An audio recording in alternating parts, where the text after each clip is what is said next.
Okay, today I'm going to be talking about the success in lowering the drinking age. Now, contradicting ideas I'm going to consider here are that research does show that the mortality rate is less among individuals who are younger, is more among individuals who are younger with drinking alcohol. Nighttime crashes have indeed went down. Daytime crashes have also went down, and younger individuals are more likely to get in car crashes than adults are. But in my opinion, research has also shown that with education courses, individuals, including teenagers and children, are more likely to be prone to be scared of alcohol later on in their lives because they have the courses educating them not to drink all the time in short periods of time. They'll be in more controlled environments than before. It doesn't mean much today for those statistics citing that individuals are in more or less car crashes at night and daytime amongst teenagers mostly because of these alcohol education courses. And also parental knowledge is a really important factor here because parents educating their children as to how alcohol affects them can be very important later on in their lives. And there's actually studies showing that parents who intermittently teach their kids to drink alcohol in very small portions they'll end up later on in their lives to be less rebellious, and also showing that they will treat alcohol more appropriately and they won't go to these underground parties, which are mostly known as college parties or high school parties with a lot of alcohol. And again, this instills fear into teenagers, children altogether. And I call this the 21st century effect because people do know more about alcohol than they used to. It is really frowned upon to not understand the topic because if someone was to drink, let's say 5, 6 beers and then hop into a car, someone would be like, didn't you listen to what all of your teachers and parents said throughout high school, middle school, altogether? And I compare this a lot to sexual safety courses that kids might be taking in middle school and or high school. And again, alcohol by volume is stated on the cover of beer, wine, tequila, vodka, everything. So you'll know how much of each you can drink without getting really drunk.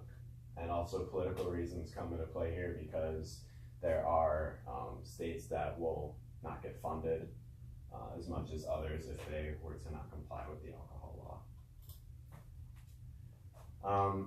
Biggest thing to me is someone can go to war and fight for the country at 18 years old, but they can't drink alcohol.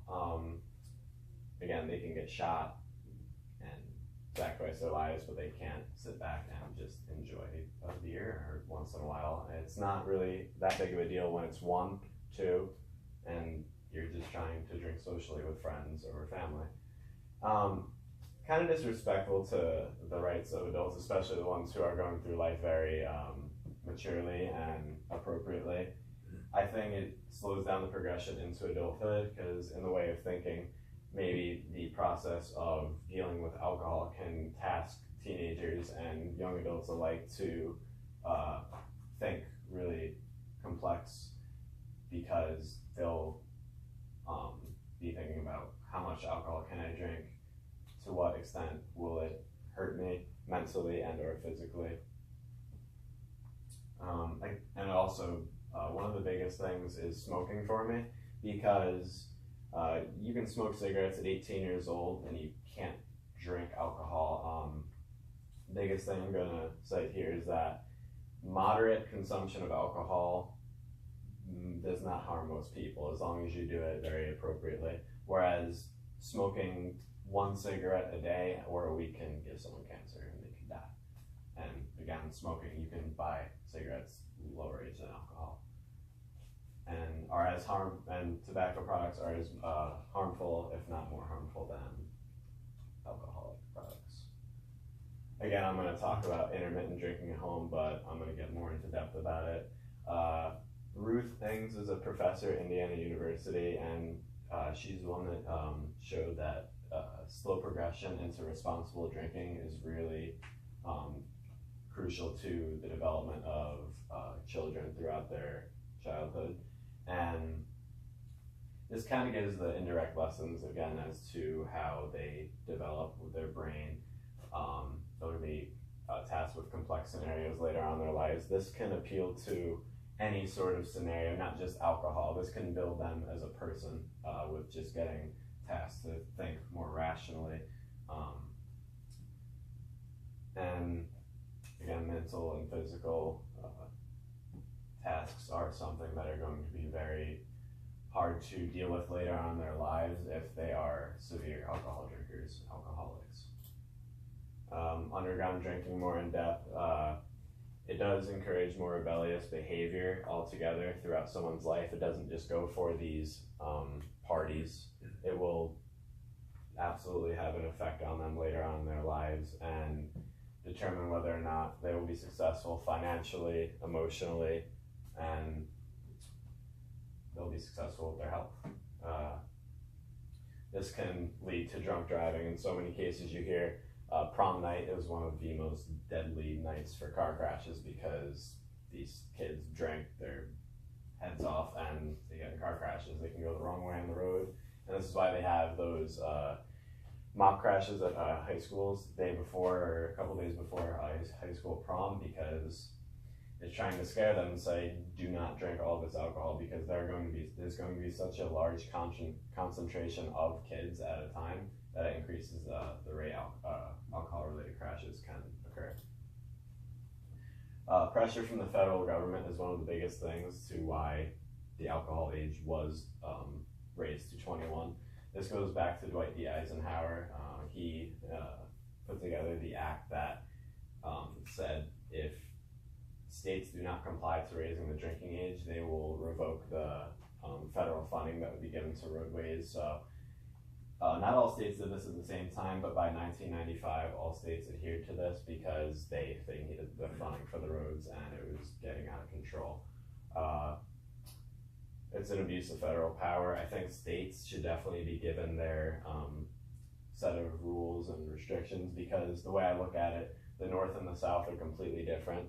The South is more family oriented than the North, and maybe in terms of going back to that parental way of teaching how to drink, maybe in terms of being at a dinner table in a very controlled environment.